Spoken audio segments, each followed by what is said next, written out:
Hey, it's Lemon. Welcome to the Backlogs. I've got something special lined up for you all today. We're actually going to be reviewing the alpha for Salt and Sacrifice, which, if you're a subscriber on this channel, you'll know is kinda a big deal for me. My sincere thanks to the devs for giving me a key. You have no idea how much it means to me. But enough about philosophy, let's get to the point, and the only question that really matters. Is it any good? Well, I'm gonna say this as calmly as I can, because I respect your eardrums and don't want to subject you to what would be the equivalent of 5 howler monkeys excitedly hooting in a wind tunnel. Salt and Sacrifice's alpha? It's good. It's very, very good. But I'd be doing you a disservice if I didn't show you what I mean. So, without further ado, let's get into it.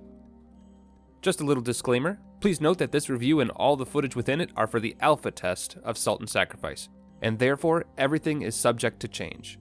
That said, I really hope they don't change all that much, because this is one of the most polished alphas I've seen in a long time.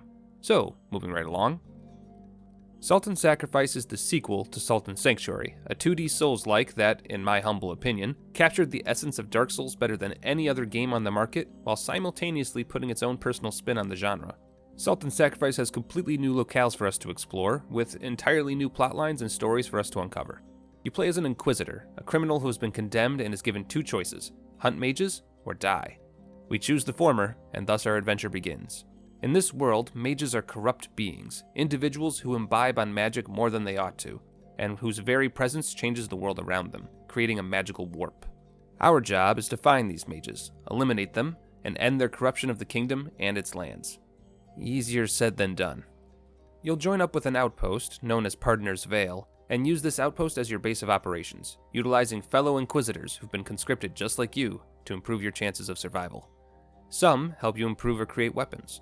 Others will teach you alchemical secrets, allowing you to craft helpful items out in the wilderness or improve upon the ones you already have. And some are here to help restock your supplies in the hopes that you may just survive a little bit longer. For a price, of course. But the outpost is not why we're here.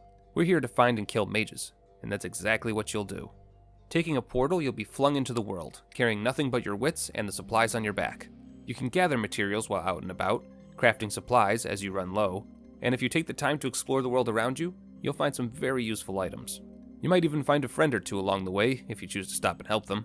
But don't forget, enemies are everywhere. They come in all shapes and sizes, and none of them are strictly cannon fodder. Rush in without thinking, and even the smallest enemy will be the end of you. There's also the possibility that you'll come across a boss while exploring, all of which are challenging and will test your ability to adapt. And then there's the mages. Upon finding clues around the map, you'll start a mission. This mission will point you in the direction of your quarry, helping you track them across the world until you finally stumble into their path. Mages are big, dangerous, and unpredictable. You'll have to whittle them down, attacking them when you can and giving chase if they try to run. And eventually, when you've got them cornered, they'll stop attempting to run and fight you with all that they've got. Play well, plan accordingly, and you just might be able to survive. Considering this is an alpha and things are still subject to change, I'm not going to go too deep into mechanics or anything like that right now.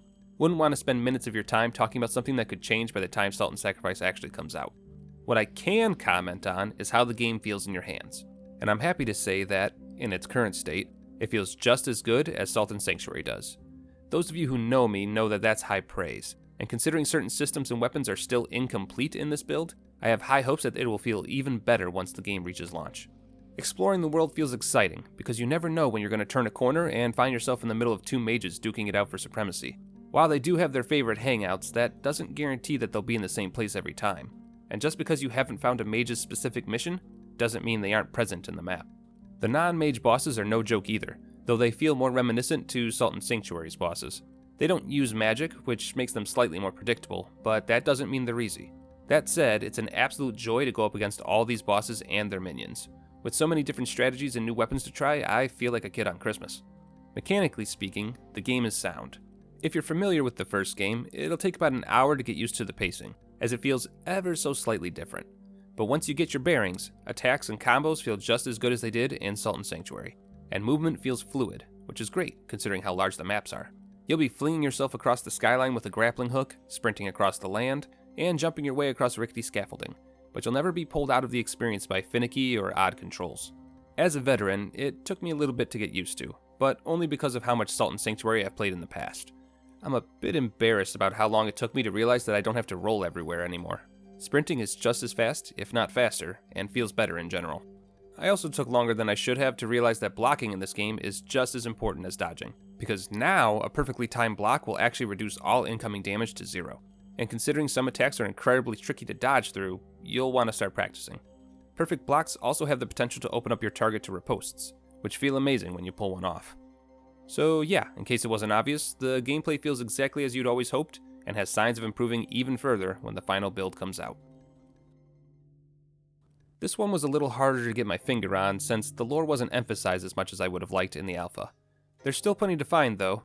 There's a few NPCs that drop some tantalizing hints at things happening in the world, and if this talking tree doesn't make you curious about what's happening in Salt and Sacrifice's world, I don't know what will. All signs point to a good time so far though. The tidbits I was able to glean from the skill tree, equipment, and NPC conversations have my full attention and imagination. And the fact that when you kill a mage you can choose multiple dialogue options and get different dialogue with each choice means that I'm going to be hunting mages over and over again in an effort to see everything there is to see. In fact, dialogue in general seems to be much more fleshed out this time around, with NPCs giving you several avenues of discussion should you be interested in the world around you. Speaking of, the world is gorgeous. James's updated art style fits the feeling of the game perfectly, and while the world itself isn't nearly as dark and grimy as Salt and Sanctuary's was, that feels appropriate this go around. In Sanctuary, we were always diving into dungeons and dark caverns, but in Sacrifice, we're more often than not exploring the outside world, at least in the first map. And when you do finally dive into dungeons, the contrast between the two is sharp. Definitely gives off a more foreboding and claustrophobic air. Not only this, but it feels like the world around you is telling a story. What happened in this house? Where are the royalty in this world? Who's this guy? Details and questions, everywhere you look. Between the environment, the character designs, and the music, everything fits together like puzzle pieces. Nothing feels out of place. And the things that do feel out of place, like the mage's minions, are supposed to feel that way, because this mage is disrupting the natural order of things. I love that you can easily tell when something doesn't look right, too. These gobos over here fit the aesthetic. This lava spider that destroys me every goddamn time? Not so much. Overall, it's safe to say I'm itching to explore the entirety of what Salt and Sacrifice has to offer. If you're like me, you better call work and tell them you'll be sick for 2 weeks when Sacrifice comes out. You'll need it. Before I tell you about this, I just want everyone to know I'm a complete loner when it comes to gaming. Throw me in an MMO and I'm the guy trying to beat the raid boss solo. Or, more relatably for my audience, if I'm playing Dark Souls, I immediately go offline to avoid dealing with other people. That said, I will absolutely not be doing that for this game. The online matchmaking mechanics are fantastic, and in order to help demonstrate that, I've got Mac here with me. Say hi, Mac. Hi, Mac. Every time with you. This is why I can't take you anywhere nice. In any case, we tried out the online services, testing out the individual creeds and how they operate, and let me tell you, the online, it's fun. Before any introverts panic, there's a board in the main hub that keeps you from being invaded. So if you do want to play the entire game uninterrupted by others, you can without issue. But if you're feeling adventurous, and you should be, you've got a good time waiting for you. The way online works in Salt and Sacrifice is pretty seamless. As of the alpha, you can only be invaded if you're guiltless. When guiltless, you get the benefit of a full health bar, but the added threat of being invaded by one of several creeds. The Shroud Alliance are the most straightforward. They enter your world with one goal in mind: murder. So if you see red, prepare for a fight. The Oathbound Watchers oppose the Shroud Alliance, and will actually be summoned into your world if you're currently being invaded. They're rewarded for protecting you, so feel free to let them act as a meat shield while you run to your next objective. The Dawnlight of Order are exactly as you'd expect, helping other players to get to main objectives or assisting them in killing mages. Gloriously incandescent. But then there's the Blueheart Runners, who are more focused on killing husks around the map in an attempt to summon wraiths that will do the heavy lifting for them. After killing enough husks and performing the ritual enough times, members of this creed will summon more and more difficult wraiths, and even change the world around the host, giving them a debuff that makes them easier to kill for a time. If you've got a Blueheart Runner in your world, being timid is no longer an option. Running away will only give them more time to summon more enemies. But don't worry, there's another protector creed specifically tasked with hunting the runners, the Sheriffs. If you ever have the misfortune of being invaded by a Blueheart Runner, they will be pulled into your world to assist you with removing the wraith infestation and killing the invader. So you've got that going for you. And the last creed, the one I'm honestly the most excited about, is the Chaos Hunger. These madmen exist for one thing and one thing only: to sow chaos. When they show up, they might help you, they might murder you, or they might give you a present? Sure, I'll take that. Holy crap, that's a lot of upgrade materials. Another one? Don't have to tell me twice. Wait, what the hell? So yeah, the Chaos Hunger can give gifts. Sometimes they're positive and give you goodies. Other times they're bad and give you a little friend that sucks out half your health. And sometimes even the Chaos Hunger member doesn't know. That's right, they can drop presents that are positive, negative, or a complete and total mystery box to everyone involved. Keep an eye on these guys. Even they don't know what they're gonna do. So, now that you know what kind of people you're going to be encountering, how's the actual online interaction? Great, actually. When Mac and I invaded one another, there was never any lagging or online issues, just amazing online PvP. But what about a heavier test? Considering that online matches have the possibility of involving up to 7 players at once, the servers better be up to snuff. Well, I jokingly suggested to the devs that they should invade Mac and I in a 2v2 match to test just that. And they, accepted. Needless to say, I think I blacked out at that point. What is my life right now? Is this real? Am I real? Throughout our playtesting, I'm happy to say there was minimal glitching or lagging around, all of which James and Shane are already aware of and have been working on or have already fixed for future builds. The other 95% of the time, it felt exactly like when Mac and I were invading one another, but on a larger scale. Hits felt responsive, there wasn't any lag stabbing or anything like that going on, and it overall was the most multiplayer fun I've had in a video game since, I don't know, Monster Hunter World maybe? At least that far back, if not further. We even had a session where James was a Wraith Invader while Shane helped Mac and I chase the boss down. It was very cat and mouse, with us trying to balance between hunting the mage and dealing with James. It's these kind of interactions between your hunts that are going to give you unique stories every time you turn on Salt and Sacrifice. Oh, and just because I need proof of this on the internet, I hit James with a firebomb. Let me just check that one off the bucket list here.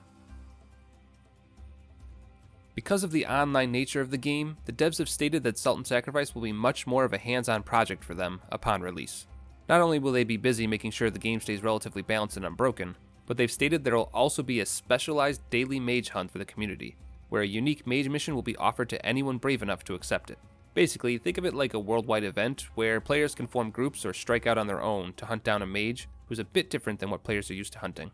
Whether that's new animations, abilities, or stats, we don't know, but we do know that it's definitely in the works. As far as release information goes, I unfortunately don't have much more than I've had in previous updates. Salt and Sacrifice will be releasing in the first quarter of 2022, but outside of that, there's no concrete release date just yet. Also, for those of you trying to decide what to play it on, Salt and Sacrifice will be initially releasing on PlayStation 4, PlayStation 5, and the Epic Game Store on PC.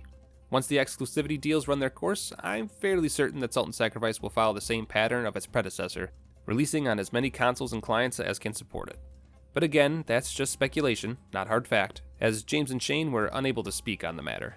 Just keep those fingers crossed and eyes open. I'll let you know as soon as I know more. Salt and Sacrifice is only in its alpha, but I can already tell that this is going to be one of my favorite games of next year. Despite its alpha status, the game feels responsive, immersive, and extremely fun to play. The world and art style are sure to grab you, and the core gameplay loop thus far feels fresh and exciting with every iteration. Lorehounds are going to have a field day diving into descriptions and dialogue, while more combat-oriented players will have more than enough content to keep them busy for hours. Whether you're playing through the game solo, or taking part in fight clubs and PvP, this game will absolutely strike a chord with you. And for the low price of $20 on launch, you really can't lose. Thank you again to James and Shane for the alpha game key, and thank you for humoring me with all the online shenanigans. Can't wait to get my hands on the final product. It'll be well worth the wait.